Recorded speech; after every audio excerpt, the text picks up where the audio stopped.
오늘 우리에게 주신 하나님의 말씀은 빌립보서 3장 17절에서 4장 1절까지의 말씀입니다. 형제 자매 여러분, 다 함께 나를 본받으십시오. 여러분이 우리를 본보기로 삼은 것과 같이 우리를 본받아서 사는 사람들을 눈여겨보십시오. 내가 여러분에게 여러 번 말하였고 지금도 눈물을 흘리면서 말하지만 그리스도의 십자가의 원수로 살아가는 사람이 많이 있습니다. 그들의 마지막은 멸망입니다. 그들은 배를 자기네의 하나님으로 삼고 자기네의 수치를 영광으로 삼고 땅의 것만을 생각합니다. 그러나 우리의 시민권은 하늘에 있습니다. 그곳으로부터 우리는 구주로 오실 주 예수 그리스도를 기다리고 있습니다. 그분은 만물을 복종시킬 수 있는 권능으로 우리의 비천한 몸을 변화시키셔서 자기의 영광스러운 몸과 같은 모습이 되게 하실 것입니다.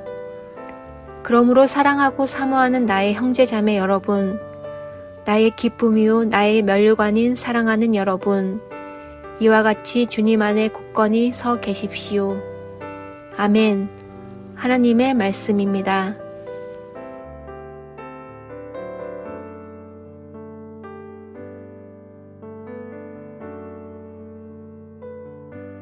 빌립보서 3장 17절에서 4장 1절까지의 말씀, 함께 가야 완주할 수 있습니다 라는 제목을 잡아보았습니다. 우리가 수고하는 봉사자들을 위해서 격려의 박수도 하는데, 또 이번에 세미나 간 지체들의 빈자리가 있었어요. 그래서 오늘 또 이렇게 일부 예배 때는 좀 드러머도 바뀌고 인도자도 지금 바뀌고 참 여러모로 그 자리를 채워주는 또 헌신과 또 동역자들이 있다는 게 참 감사한 일입니다. 또 어떤 분들은 두고 간 자녀들을 또 대신 돌봐주는 목자 목녀의 가정도 있었고, 저희 집사람도 외박을 했습니다. 그래서 그 참 묘한 기분이더라고요. 보통은 아이들이 우리 집에 와서 그 아이들을 봤는데 저희 딸과 집사람이 어제 갔어요. 아들은 세미나에 참석하고, 우리 집에서 가장 제가 공을 많이 들이지만 가장 어색한 우리 막내와 제가 둘만 어제 하루 종일 서로를 돌보며 있었습니다. 그래서 우리 딸은 핸드폰이 돌보고 여러분, 근데 참 너무 기쁘고 여러분과 함께 화살기도 이렇게 번개기도 같이 했었잖아요. 정말 그런 기도를 경건의 삶을 통해서 또 이렇게 배우고 정말 이렇게 같이 실습을 해보니까 정말 기도하는 도리를 다하고 기도의 시간을 드린 자들의 그 행복이라고나 할까요? 참 보람이 있고 감사가 되더라고요. 다시 한번 여러분, 그런 영적인 후원자가 되고 협력자가 되셔서 돌보고 또 빈자를 메꿔 가는 그런 헌신에 다시 한번 감사를 드립니다. 오늘 말씀은 우리 지난주에 믿음의 완주를 위하여라는 제목의 어떤 2탄에 해당하는 말씀의 두 번째 말씀에 해당합니다.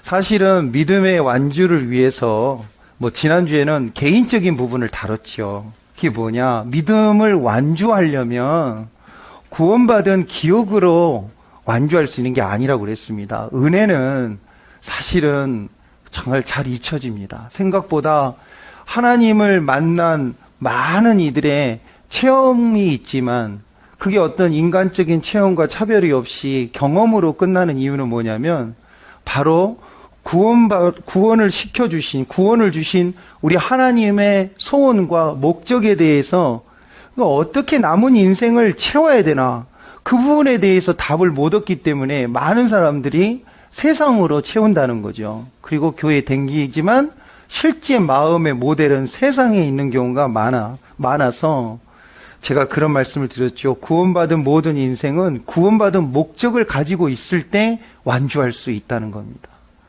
생각보다 인생은 짧지만 또 신앙생활을 함에 있어서 짧은 목회의 기간이지만 너무 많은 사람들이 중도에 탈락하는 걸 너무 많이 봤습니다.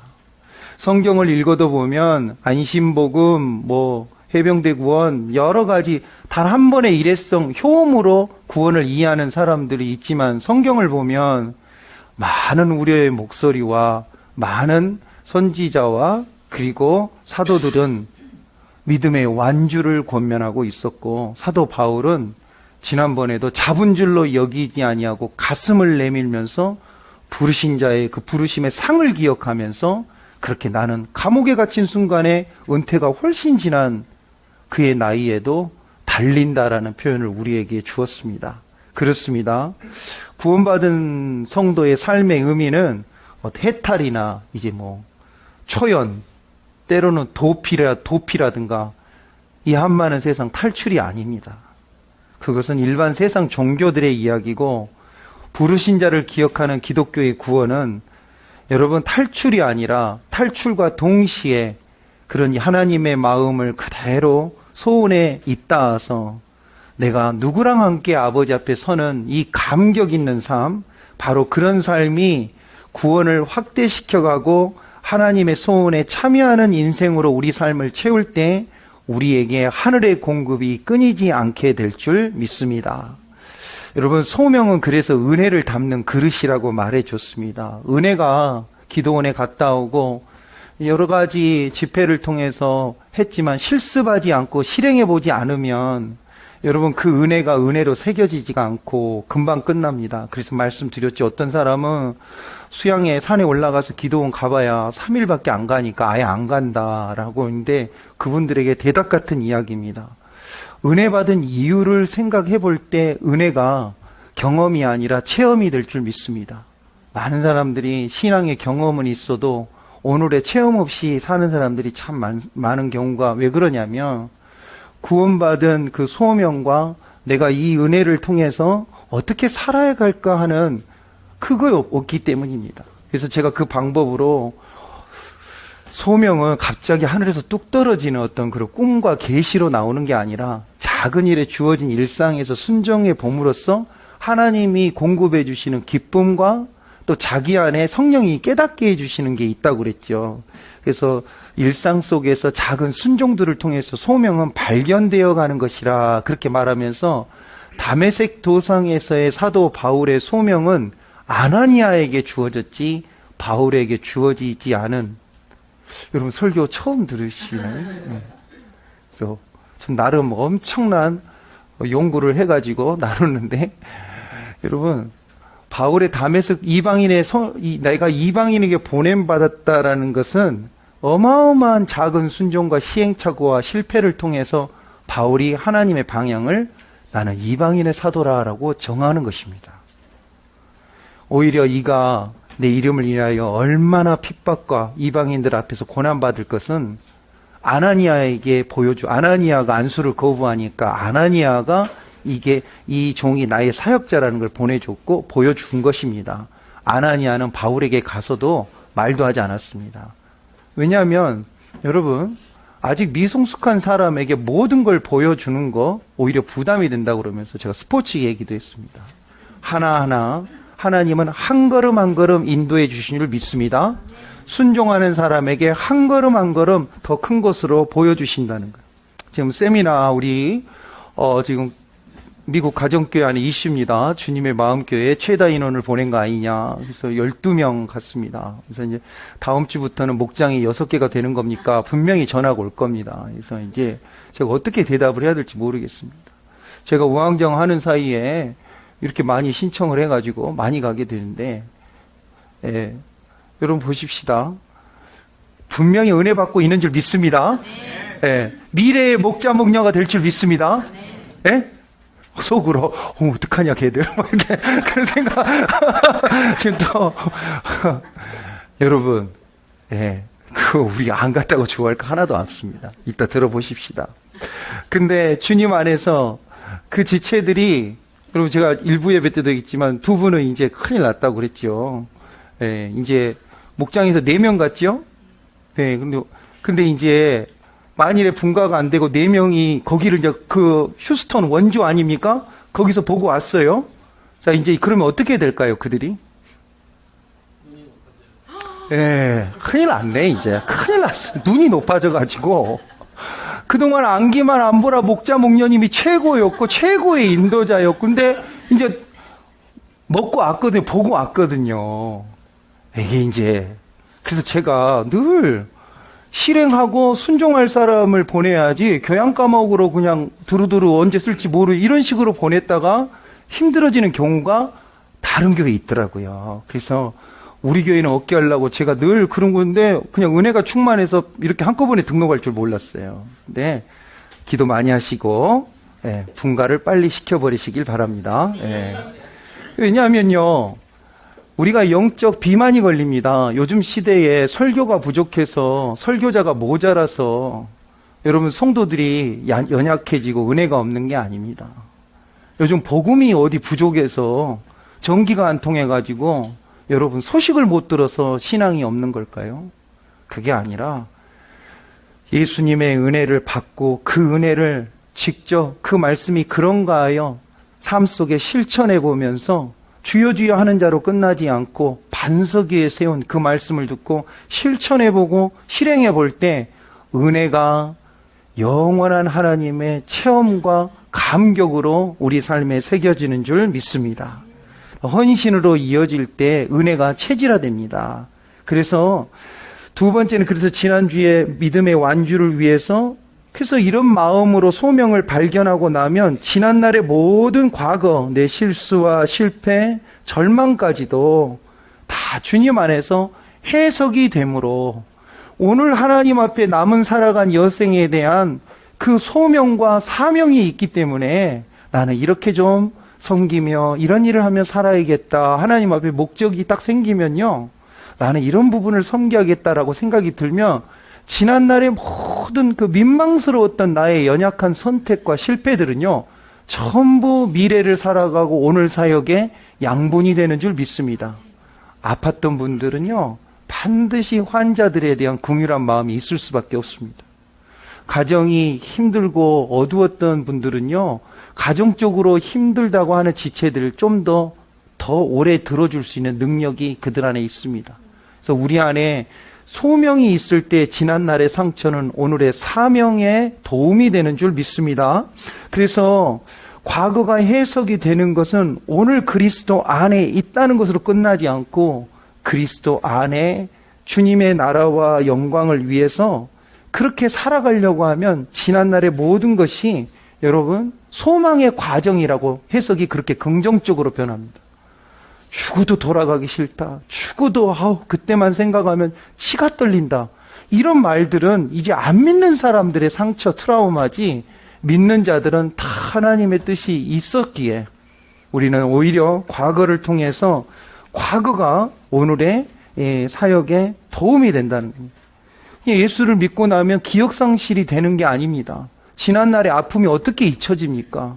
부모에게서 받은 상처, 사업의 실패, 수많은 잘못된 선택으로 가슴을 치면서 왜 그랬을까 하는 수많은 이야기들, 예수 믿고 나면 갑자기 그런 게 뇌세포에서 사라지는 기억상실이 은혜가 아닙니다. 사라지지 않습니다. 그런 게 은혜가 아니라 과거가 하나님의 뜻이었다고 해석이 되는 오늘의 소명이 있어야 돼요. 더 설교가 길어지면 안 되기에 많은 주님 앞에 쓰임받는 사람들 우리가 많이 배웁니다. 모세를 보십시오. 지난날에 한번 해보려고 했고 가장 전성기일 때 그는 실패했고 살인자였습니다. 모든 것이 다 도움이 안 모든 것이 왕성할 때 우리가 여러분 물 들어올 때 노져야 된다는 게 보통 일반 사람들이잖아요. 그런데 하나님은 모세를 그때 전혀 사용하지 않았습니다. 그리고 힘이 다 빠지고 이제 은퇴와 마무리 시기에 하나님은 그를 다시 부르십니다. 인간적인 눈으로 보면 이제 끝내야 되고 이제 인생이 마무리가 될 시간에 하나님이 나타나신 뭡니까?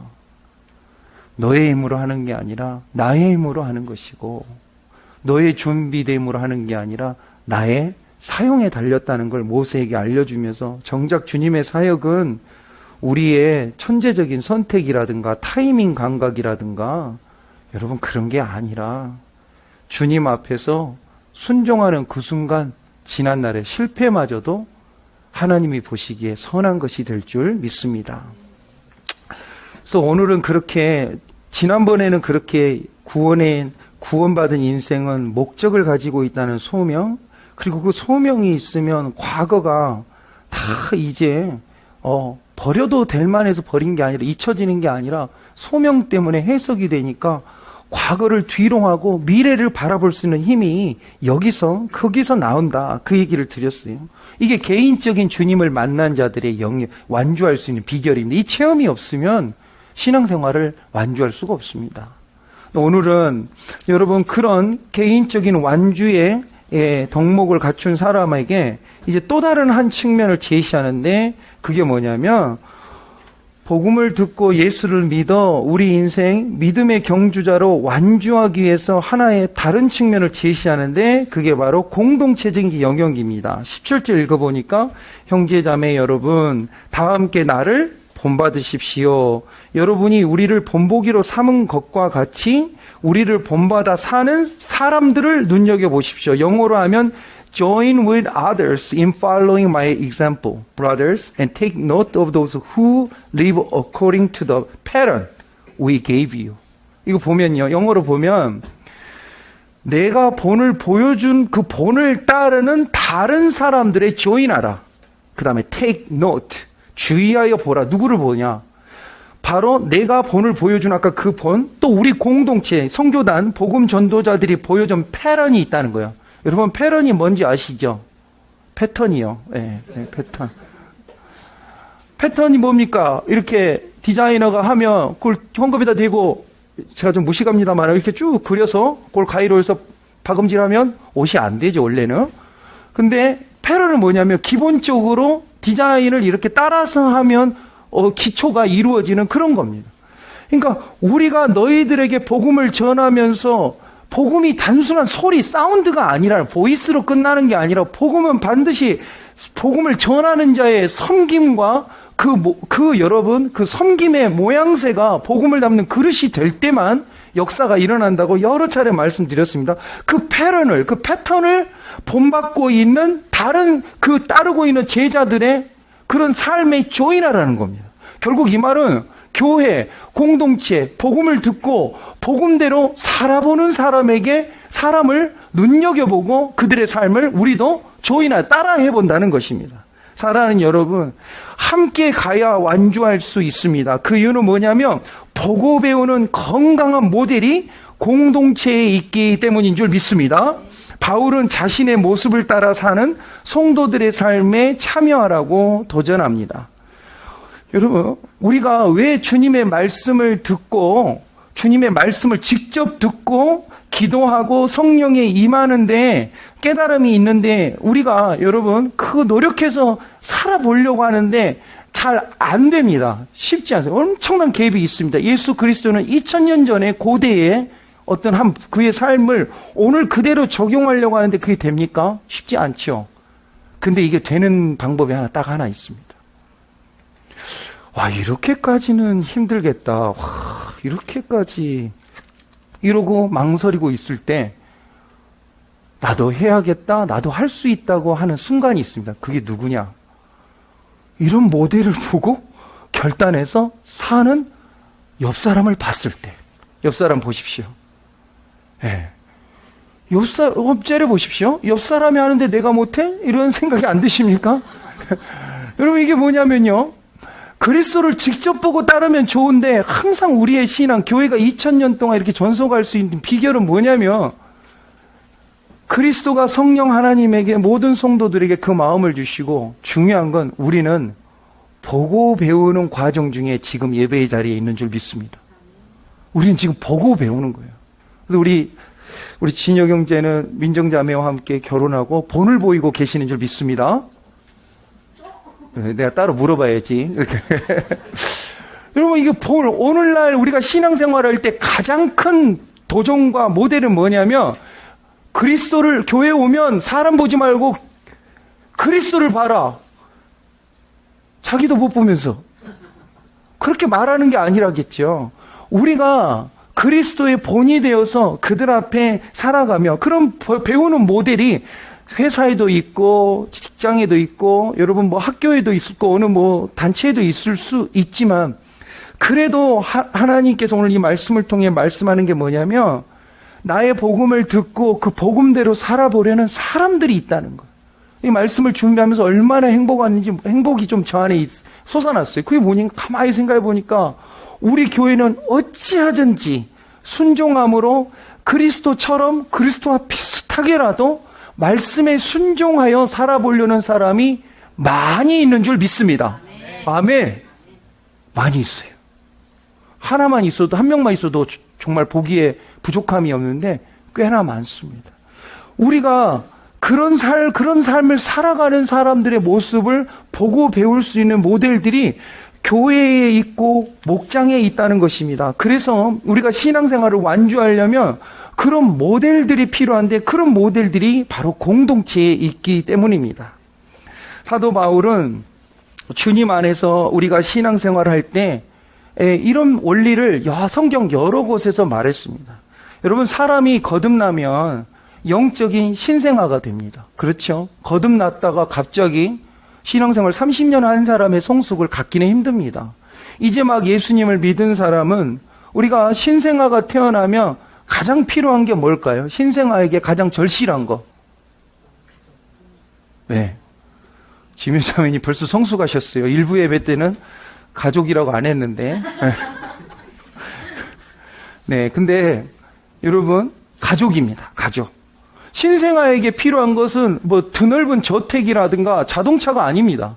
신생아는 엄마 아빠의 사랑과 그리고 그 공급함, 그리고 또 몇 살 지나면 사회생활을 필요한 모든 인간관계나 그런 모든 기술과 눈치도 좀 볼 줄 알고 예의도 배우면서 그런 모든 걸 가족에서 배우기 시작합니다. 마찬가지입니다. 우리가 영적으로 거듭나도 좋은 모델들이 있는 가족이 필요한 줄 믿습니다. 그래서 함께 넘어지면 일으켜 세워지고, 이건 좀 아닌 것 같으면 권면해주고, 그렇게 하면 안 되고 이렇게 한번 해보자고, 부정적인 일생과 너무 세상살이에 힘들고 원망이 섞이며 소망이 있다고 말해주면서 한번 함께 가족이 되어 나아가는 공동체가 있어야만 우리는 신앙생활을 완주할 수 있습니다. 그것도 근데 부족합니다. 여러분, 이게 목장 식구끼리 가족이 되어서 우리끼리 하지만요, 여러분, 우리가 부모도 부모 사랑을 받고 우리가 자랐지만 보호 속에서 자라긴 했습니다만, 인생 전체의 모델이, 모든 사람이 다 부모의 모델을 삼을 수 있는 건 아닙니다. 왜냐하면 부모도 불완전하고, 죄송합니다만 부모도 좋지 않은 것을 좋지 않은 본을 보임으로 좋지 않은 것들을 우리에게 물려줄 때가 있거든요. 그래서 여러분, 목장도 마찬가지입니다. 우리 목장도 훌륭하고 좋지만 때로는 다른 목장도 한 번씩 보고, 이렇게 전 세계 가정교회 지금 이런 세미나 하는데 가서 보고 와서 자기 목장을 비교하는 게 아니라, 제가 잘 교육을 할게요. 와서 다름과 차이들을 인정하면서 자기가 더 섬기고 부족분을 채우는 일들이 일어나게 되는 거. 이게 여러분 열린 공동체, 열린 목장, 세겹줄도 마찬가지입니다. 정경효 목녀님이 세겹줄, 이게 자매들 그 세겹줄 그룹을 짜는데 기가 막히게 짰어요. 할렐루야. 어쩜 이렇게 한 사람도 친한 사람이 없이 완벽하게 이질적인 세 사람을 짰어. 근데 저는 분명히 말해서 잘 짰다고 말했어요. 세겹줄의 취지를 가장 뼛속 깊이 이해하는 사람입니다. 목장 넘어 모르는 사람들과 함께 연결되는 취지. 그래서 목장끼리 또는 뭐 목녀끼리 짠다거나 아는 사람끼리 그러지 않고, 그래서 여러분 이따 세겹줄 기도 짝을 받을 때 충격받으시 마시길. 여러분, 이게 뭐냐면 전혀 이렇게 다른 사람끼리 짜서 여러분 그렇게 서로를 알아가는 거죠. 우리가 주님 안에서 서로 공동체가 되는 거, 자꾸 우리가 우리만의 신앙에 갇혀 있다면, 아까 부모에게서 물려받은 것도 안 좋은 것도 있지만, 여러분 또 연합교회로 이렇게 모여서 공동체의 희망이 있다는 것은 타 목장도 보고 또 때로는 같이 참여하고 융합하면서 그렇게 서로를 알아가면서 그렇게 우리는 건강한 또 하나의 모델로 성장하게 되는 줄 믿습니다.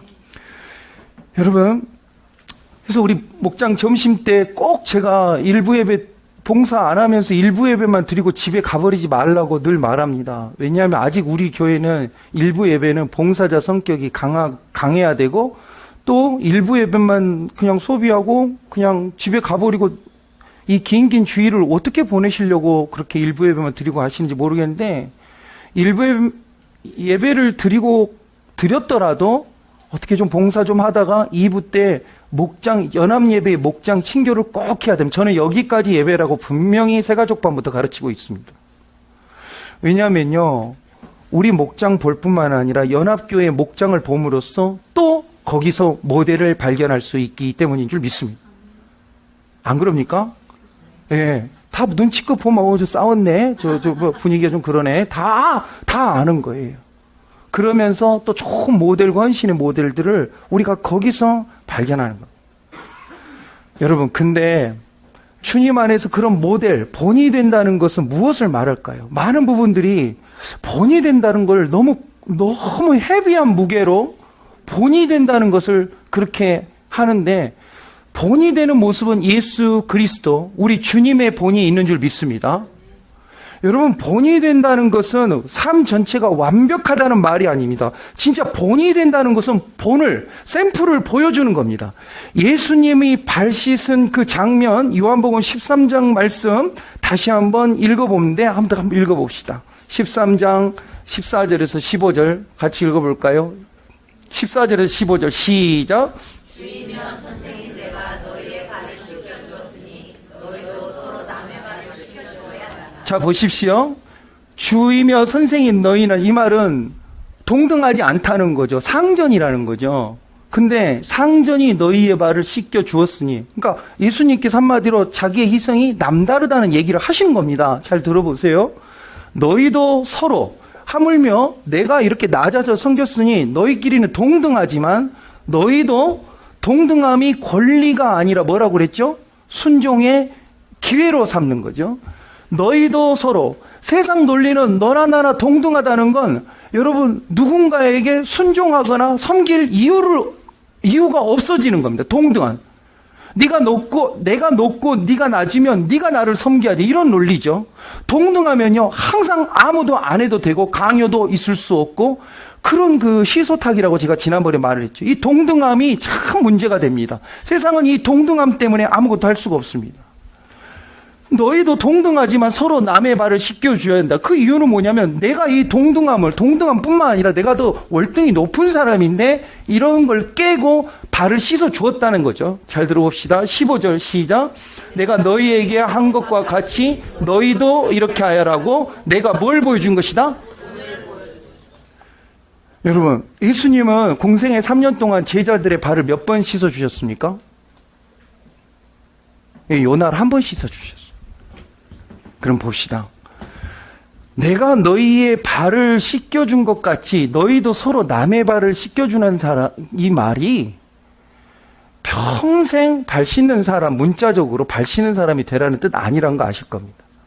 항상 줘주고 항상 그렇게 밑에서 살아라. 여러분, 어떤 그런 아주 가학적이고 피학적인 어떤 그런 의미일까요? 여러분, 주님께서 이 본을 보여주셨단 말을, 내가 너희에게 한 것과 같이 너희도 이렇게 하라는, 뭘 하라는 말입니까? 이 말은요, 여러분, 영원토록 우리가 누구의 종이 되어 살라는 그런 문자적인 의미보다는, 잘 들어보십시오. 지금 이 세팅을 이해를 해야 된다고 그래서 6월절 음식도 다 돼 있고 모든 건데, 가장 정결함에 해당하는 누군가 발을 씻겨주는 의식에 제자들은 이 베드로부터 가룟 유다에 이르기까지 모두 다 평등하다고 스스로를 여겼기 때문에 아무도 테이블 밑에 발을 감췄지 발을 씻기지 않았을 때 주님께서 일어나서 겉옷을 벗으시고 허리에 수건을 두르시고 무릎을 꿇으시고 대야에 물을 담아 발을 씻겼던, 이건 뭡니까? 동등함을 깨는 거죠. 동등하기 때문에 아무것도 안 하는 거. 모든 사람의 사역이기 때문에 아무도 할 수 없는 그런 사각지대가 얼마나 많은지 모릅니다. 주님은 그런데 선택한 겁니다. 여러분, 잊지 마십시오. 본을 보인다는 것은 매사에 완벽해서 어느 곳을 봐도 아무리 뒤져봐도 먼지 하나 나올 것 없는 윤리, 도덕, 영적으로 완벽함을 말하는 게 아닙니다. 아무도 그런 동등함을 순종의 기회로 선택하지 않을 때 예수님께서는 누군가의 일이 아무도 아니라고 여길 때 자기의 일로 여기는 그 낮아짐을 선택한 겁니다. 사랑하는 여러분, 주님 안에서 본이 된다는 걸 너무 어렵게 생각하지 마십시오. 본이 되는 그 본은요, 선택의 순간에 다 드러납니다. 그 사람에게 모두에게 평등한 선택의 기회가 왔을 때 그 사람이 무엇을 선택하는가의 그 모습을 보면 여러분 그 사람이 그리스도의 향기가 있고 뭐가 있는지 우리는 금방 알 수 있습니다. 남들이 하기 싫어하고 시간과 돈이 들고 에너지가 드는 것, 일반적인 인간적인 생각으로는 다 이것은 기피 해야 할 겁니다. 그러나 반드시 누군가는 해야 할 일임에도 불구하고 아무도 그렇게 누군가 하라고 막연한 생각을 하고 있을 때 기꺼이 예수님처럼 무릎을 꿇으시고 제자들의 발을 씻겼던 그 선택, 사랑하는 여러분, 본이 된다는 것은 어마어마한 삶의 무게를 말하는 게 아니라 누군가 모두의 순간, 모두의 일인 그 순간에 내가 어떤 선택을 하느냐에 달려 있습니다. 연말이 되면 사인업이 많고 우리가 선택할 수 있는 카테고리가 참 많습니다. 그런데 벌써 다 알죠. 저는 목회 칼럼에도 썼지만 1인 1사역 신청할 때 여러분 누군가는 수고하며 해야 될 일들이 있습니다.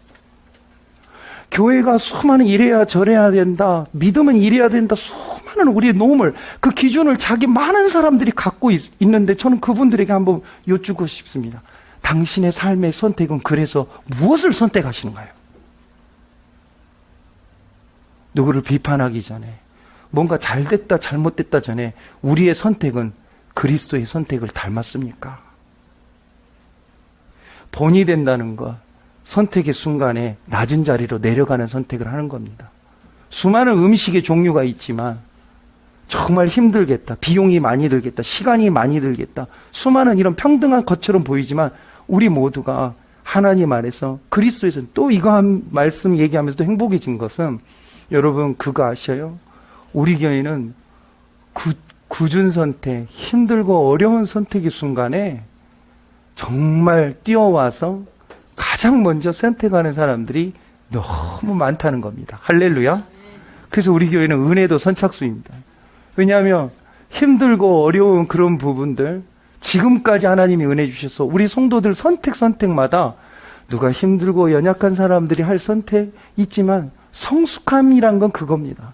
성숙한 사람들이 먼저 그렇게 헤비하고 커미먼트가 큰 헌신들을 늘 먼저 와서 선택해 준 그 본이 있었기 때문에 오늘날 우리 교회가 주님 안에서 이렇게 사역하며 행복한 교회로 자라나고 있는 줄 믿습니다. 너희도 이렇게 하라는 것은 발 씻기 명령이라든가 평생 이렇게 살아라는 그런 과학적인 내용이 아니라 선택을 통해서 영향력을 끼치고 그 선택을 순간에 섬김의 일을 도모하라는 것입니다. 우리가 여러분 오늘 이 말씀을 통해서 함께 가야 완주할 수 있다는 것, 이 보고 배우는 건강한 모델이, 이런 모델이 교회에 있다는 겁니다. 그래서 이 다 같이 소망을 하나님께 둔 사람들과 함께 가야 됩니다. 오늘 18절과 19절은 좀 우리가 알 필요가 있는 이야기가 하나 나옵니다. 내가 여러분에게 여러 번 말하였고 지금도 눈물을 흘리며 말하지만, 그러니까 바울의 마음을 감옥에서도 아프게 하는 사람들이 있었다는 거죠. 그들이 누구겠습니까? 빌립보 교인들이 아닌 비신자들, 불신자들을 보고 눈물을 흘릴까요? 그 정도는 아닐 것 같습니다. 여기 나옵니다. 그리스도의 십자가의 원수로 살아가는 사람.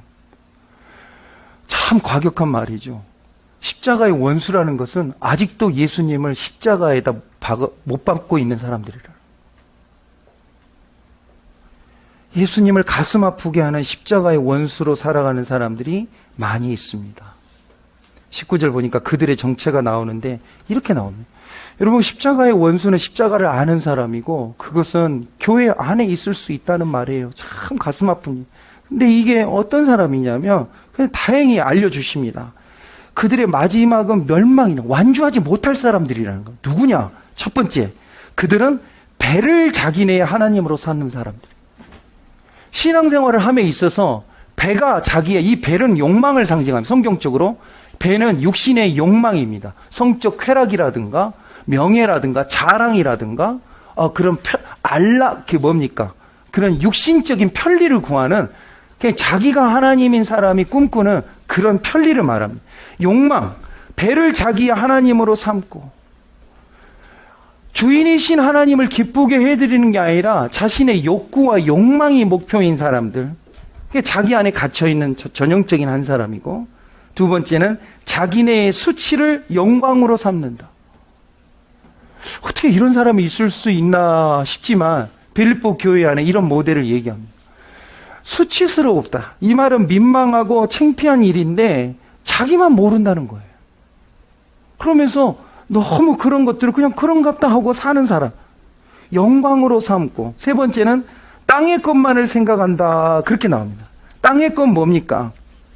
하나님께서 주님께서 부르신 하나님과의 관계라든가 그분이 우리에게 탈출이 아니라 또 다른 사람을 구출하는 사명을 줌으로써 하늘나라에 상급이 있다는 그런 영적인 소망은 하나도 없고, 이 땅에서 떵떵거리고 그저 세상이 정한 규정에 집안채와 필요한 이런 것들을 하면서 그저 그렇게 이런 것이 먼저 담보가 되지 않으면 기도하는 게 가장 불안한 심령.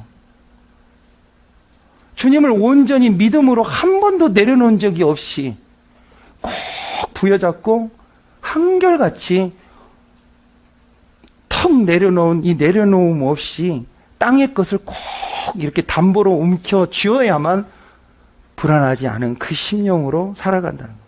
제가 조금 너무 구체적으로 디테일하게 얘기했지만 꼭 이런 과격한 표현이 아니더라도 결국 통틀어서 하나님의 나라와 인격이신 하나님과의 관계에 별로 관심이 없고 기독교를 종교로 이해하는 사람이다. 종교로 이해하는 사람은 위험을 무릅쓰지도 않고 헌신에 대해서 힘들어하고 부족한 게 너무 많은 자기 욕망에 아직도 사로잡히고 주어짐에 대한 감사보다는 없는 게 더 많고 항상 부족을 묵상하는 그런 캐릭터라는 거죠. 사랑하는 여러분, 오늘 이 말씀을 통해서 사도 바울은 그러나 우리에게 도전합니다. 우리의 시민권은 20절 보니까 하늘에 있습니다. 그곳으로부터 우리는 구주로 오실 주 예수 그리스도를 기다리고 있습니다. 재림을 기다리는 것이 성도라는 거예요. 사랑하는 여러분, 주님이 진짜 언제 오실지 모른다는 재림 소망이 결여되면요, 우리가 이렇게 살 수 있습니다. 계속 집착하고, 사랑은 집착으로 변하고, 금검 전략은 재물의 축적에서 거기서 안식을 누리려고 하는 그 부자의 그런 세상 고민을 할 수가 있습니다. 우리의 시민권은 하늘에 있고 그곳으로부터 우리는 오실 우리 주님을 기다리고, 결국 그 말은 우리는 주님 앞에 설 날을 생각하면서 살아야 된다는 말입니다. 믿음의 한 사람, 정말 주님 앞에서, 그러나 이런 자기 안에 갇힌 사람이 아니라 그 공동체 안에서 다 같이 소망을 하나님 나라에 둔 사람들, 그런 사람들은 내려놓을 수 있는 사람인 줄 믿습니다. 자신의 것과 이 교회 안에서나 공동체에서 이익을 계산하지 않고 섬김의 기회를 베네피스로 알고 오히려 그 기회를 기꺼이 활용하며 자신의 시간과 물질을 드릴 수 있는 사람, 바로 그 많은 세상 사람들이 그렇게 교회에 못 나가겠다는 그 이유가 해결되는 일들이 우리 공동체 안에서부터 일어나길 주님의 이름으로 축원드립니다. 바로 디딤돌이 되는 겁니다. 여러분, 아브라함은 75세에 부르심을 받아서 갈 바를 알지 못하는 사막 여정에 나섰습니다. 모세는 아까 말씀드린 대로 80세에 새로운 사명을 받고 남은 여생 인도자의 삶을 살았습니다. 갈렙은 85세, 갈렙도 마찬가지입니다. 여호수아 갈렙 딱 두 사람만 1차 1세대 출애굽에서 40년 동안 살아남은 딱 두 사람, 여호수아 갈렙. 갈렙은 하나님께서 땅을 주기로 약속을 했지만 그 많은 선택권이 있는 땅을 클레임할 때 어디를 청구했냐면 저 안악자손 이방인들의 거인들이 살고 있는 헤브론 땅을 아무도 정복하지 않고 정말 그 굳은 땅, 어느 누구도 가기 싫어하는, 한마디로 요즘 땅 시세가 어디가 제일 땅이 안 좋죠? 하여튼 가격이 무지하게 안 나가는 그런 땅입니다. 제가 사는 불의하는 땅값이 좀 있습니다. 그런 땅이 아니라 조도 안 갖는 그런 땅. 그런데 하나님의 명령은 모든 족속을 이방인들을 쫓아내라. 갈렙은 85세의 나이에도 본을 보인 겁니다. 80세의 나이. 그래서 자기가 아직 강건하다는 돌격대장을 자처하고 나서서 거인족을 쫓아내고 그 산지를 자신의 성읍으로 삼습니다. 그 땅 욕심으로 노인네가 그랬을까요? 이스라엘의 다음 세대와 후손들이 본을 보이며 순종의 귀중함과 그리고 하나님 명령의 준엄함에 대해서 길을 개척하는 개척자의 마음이 있었던 거지요. 사랑하는 여러분, 많은 사람들이 기독교 인구가 줄어들어서 걱정이라고 말합니다. 주님의 마음교회는 여러분 확신을 가지고 말합니다. 여러분 걱정 안 하셔도 됩니다. 왜냐하면 우리가 있기 때문이에요. 뭐 추세와 전반적으로 줄어드는 게 걱정입니까? 소망은 항상 소수에게 있었습니다. 갈렙과 같은 사람, 80세의 나이에 순종한 모세와 같은 사람, 갈 바를 알지 못하지만 순종하여 일단 순종하며 나가보면 어느 쪽으로 갈까요? 말이 떨어지기까지는 움직임을 여정을 모르는 그 할아버지들의 순종. 제가 이 말을 나이 들어도 나이 든 분들에게 하는 얘기가 아니라 인생의 여정에 상관없이 희망은 어디서 오냐? 젊음이나 우리의 계획과 폐기에서 오는 게 아니라 하나님 말씀에 순종하며 기꺼이 다음 세대를 향하여 내가 디딤돌이 되고 하나님 앞에 징검다리가 되기로 했던 분들에게 교회의 미래가 있고 이 기독교의 미래가 달려있는 줄 믿습니다. 우리 교회가 작지도 않지만 저는 크지도 않지만 작지도 않다고 생각합니다. 오늘 이 메시지들은 저와 여러분이 무슨 선택을 할 때 이런 마음이 있다면 얼마나 더 많은 손님들이 와야 교회가 부흥했다고 말할까요? 얼마나 자리가 없어야 여러분 그 교회가 목회가 성공하고 잘된 교회? 그게 아닙니다. 하나님의 나라와 그의 교회는 우리가 여기 있는 우리의 모습 속에서 희망을 보여주지 못하면 저는 하나님의 연단은 계속되리라 믿습니다. 그리고 계속되어야 하고요. 저부터. 우리가 이 연단을 끝내고 하나님 앞에 온전한 이 시대를 섬기면서 다음 세대를 일으켜 세우며 주님 앞에 이 땅에 교회가 교회된 이유를 우리가 실현할 수 있는 그 연단의 기간이 끝나는 시점은 언제냐? 바로 아까 말씀드린 나이와 형편과 자신의 여력과 에너지에 상관없이 주님 앞에서 첫마음에 여러분 누군가 냇가를 건넜을 때 그 징검다리가 디딤돌이 되기로 결단한 그 사람. 여러분 우리 부모의 마음을 모두 갖고 있잖아요. 부모의 마음의 핵심이 뭡니까? 부모의 마음의 핵심이 이 녀석들아 나를 밟고 가도 좋으니 부디 나를 딛고서라도 너희의 길을 올바르고 높은 곳을 향해 가라. 여러분 그게 부모의 마음 아닙니까? 부모가 됐다는 건 뭡니까? 새로운 삶에서 영적 재상산. 그리고 두 번째, 부모는 더 이상 자기의 문제로 연연하지 않게 되는 게 부모 아닙니까? 부모가 됐다는 것은 자신의 문제 때문에 밤새우는 게 아니라 자녀 때문에 밤새우는 사람이 부모입니다. 우리가 주님 안에서 1만 스승이 있지만 1만 스승이 있으나 사도 바울은 고린도전서 4장 15절에서 16절 한번 읽어볼까요? 시작. 그리스도 안에서 여러분의 1만 명의 스승이 있을지 몰라도 아버지는 여럿이 있을 수 없습니다. 그리스도 예수 안에서 복음으로 내가 여러분을 낳았습니다. 그러므로 나는 여러분의 권합니다. 여러분은 나를 본받는 사람이 되시죠. 바로 그겁니다. 우리가 주님 안에서 여러분 어떤 뭐 영화를 보든 어떤 곳을 가든 그 밀림에 가도 계곡 사이에 그 깊은 계곡 물이 흐르고 그 곡을 통과하는 비결은 뭐냐면 그 뭐 이렇게 너덜너덜한 다리이지만 누군가 최초로 놓았을 여러분 그 판자된 그 다리를 의지하여 다음 여정을 우리가 갈 수 있는 거 아닙니까?